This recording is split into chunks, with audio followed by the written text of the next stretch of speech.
گوجری زبان میں اپڈیٹ سنیے۔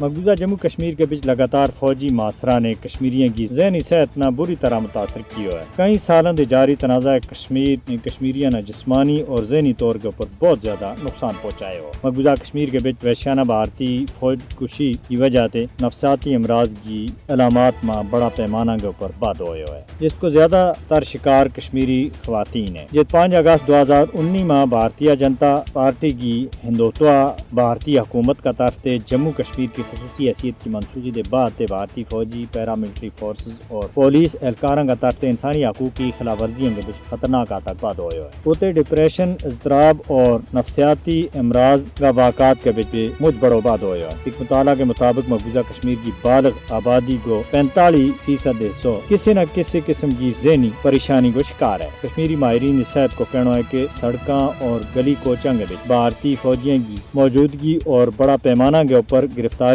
نے کشمیریوں کی بے چینی کے بیچ پادو کی ہے۔ کشمیریوں کی اکثریت جڑی پیلٹ کو شکار ہیں ان ڈپریشن اور گھبراہٹ کا امراض کے بیچ پہ مبتلا ہو گیا ہے، کیونکہ انہوں نے اپنا آنے والا وقت جڑا ہے اس میں اندھیروں نظر آ رہی ہے۔ کشمیری فوجی معاصرہ کی وجہ سے ذہنی دباؤ اور صحت کا چیلنج دے نبت آزما ہے۔ مودی حکومت مقبوضہ کشمیر میں عام شہریاں تک کے بچیاں اور خواتین نہ بھی نہیں بخش رہی اور انہوں نے خوف اور دہشت کو نشانوں بنانا، تشدد اور انہوں نے دھمکی دینا ہر دیہڑا کو وتیرو بنے ہوئے ہیں۔ بھارتی فوجی معاصرہ اور تلاشی کی پرتشدد کاروائیاں یا بچکار کمسن بچہ نہ بھی نشانوں بنایا جائے اور وہ اپنی اکھاں کے سامنے اپنا پیارا نہ قتل ہوتا دیکھیں، جس کی خوفناک یاد عمر پار انہاں کا ذہنوں کے بیچ بس جائے۔ مقبوضہ علاقہ کے بیچ بدتا ہوا ذہنی مسائل صحت کا بڑا بحران کو باعث بن سکے۔ کشمیری دماغی صحت کی صورتحال کا بدترین اور ایک تاریخی دور دے گزر رہا ہے۔ کشمیریوں کا جسمانی اور ذہنی درد نہ کاٹ کرن کو ایک ہی طریقہ ہے، تنازع کشمیر کو منصفانہ حل تلاش کیا جائے۔ عالمی ادارہ صحت مقبوضہ علاقہ کے بیچ بھارتی فوج کشی اور مظالم کی وجہ سے پیدا ہونے والا ذہنی امراض کو بھی نوٹس لینا چاہیے۔